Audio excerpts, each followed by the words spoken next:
ଯେ ଆହୁରି କଣ କଣ ରାନ୍ଧୁଛି। ଇଏ ବି ଏମିତି ବେଳକୁ ଇଏ ବି ଉଠୁନି। କଡ଼ା ଆମର ଘୁଞ୍ଚିକି ପଳେଇଲାଣି କିନ୍ତୁ ତଥାପି ସେ ଉଠୁନି। ଛାଡ଼ ହାତରେ ଉଲ୍ଟା ଦେଲେ ହିଁ ହେଇଯିବ।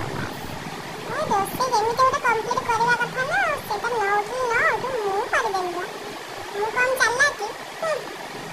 ଆସ ଆସ କିଏ ଖାଇବା ଆସ। ମୁଁ ଏବେ ରାନ୍ଧିସାରି ନାହିଁ। ସିଏ ବି କରେ, ଇଏ ସବୁବେଳେ ଇଏ ବଦମାସ କରୁଛି। ଇଏ ବି ପଳେଇ ଯାଉଛି କୁଆଡ଼େ। ଆକୁ ରହିବା ପାଇଁ ଇଚ୍ଛା ନାହିଁ ପ୍ଲେଟ୍ରେ।